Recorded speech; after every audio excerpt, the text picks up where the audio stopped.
Yo, comment ça va YouTube? C'est Magie Impossible et dans la vidéo d'aujourd'hui, je vais vous apprendre un nouveau tour de magie. Donc d'abord la démonstration, puis l'explication. Allez, c'est parti. Donc pour ce tour de magie, il me faut un jeu de cartes et un crayon de papier. Voilà. Donc je vais vous demander de me choisir une carte. Vous allez me dire stop où vous voulez. Stop ici, ok ça marche, pas de souci. Donc vous allez voir votre carte. Hop, c'est le valet de pique. Donc le valet de pique, ça n'a pas d'importance si je joue la carte. Donc le valet de pique, c'est une carte très spéciale, vous voyez, parce que j'ai juste à prendre un petit crayon de papier là. Hop. Je le prends comme ça et je l'enfonce dans la carte, regardez bien. Hop. Et petit à petit, on peut voir que le crayon de papier s'enfonce dans la carte. C'est quand même assez impressionnant.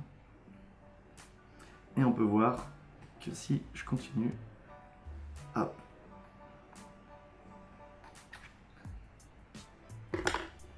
on peut voir que la carte n'a laissé aucune trace de ce passage miraculeux. Regardez. Il n'y a aucun trou visible.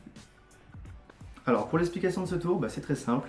Il vous suffit d'acheter cette carte dans n'importe quelle boutique de magie. Alors cette carte, qu'est-ce qu'elle a de particulier? En fait, elle a un compartiment secret pour permettre au crayon de transpercer la carte. Regardez, en fait, quand je vais transpercer la carte comme ceci, tac, eh bien, il y a un petit levier qui va s'ouvrir derrière. Voilà, une espèce de loquet qui va permettre au crayon de passer. Et après, une fois que le crayon est passé en entier, on a juste à refermer ce petit clapet avec le doigt pour cacher le trou. Voilà. Alors bien évidemment, je vous conseille de changer la carte avant de la montrer au spectateur. Parce que le spectateur voudra toujours examiner la carte. Alors moi, ce que j'ai fait dans ce tour, c'est que au moment où j'ai fermé le clapet, en fait, ce que j'ai fait, c'est que j'ai retourné. En fait, j'ai deux valets de pique. Ce que j'ai fait, c'est que j'ai retourné le valet de pique discrètement comme ça contre ma jambe. Et quand je suis revenu comme ça, j'ai posé le valet de pique truqué sur le valet de pique normal, comme ceci. Hop, je l'ai retourné, ce qui fait que le valet de pique truqué se retrouve en deuxième position et le valet de pique normal en première. Et du coup, j'ai pu donner la carte et la faire examiner comme ça. Hop. Et il n'y a vraiment aucun trucage. Le spectateur ne peut vraiment rien voir à ce niveau-là.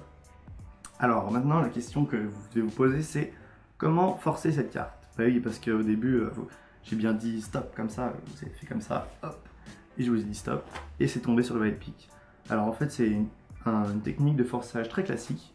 Alors regardez, il vous suffit juste de, quand vous êtes comme ça, vous dites à la personne, par exemple, dites-moi stop où vous voulez. La personne dit stop là, par exemple. Voilà, stop là, tac. Et en fait, quand vous êtes dans cette position, ce que vous allez faire, c'est que au moment de lever le paquet du dessus, et vos quatre doigts là, ici, hop, vos quatre doigts vont attraper la première carte. Et du coup, elle va se retrouver au-dessus du paquet que vous avez forcé. Hop, voilà. Donc on va recommencer avec la carte face visible.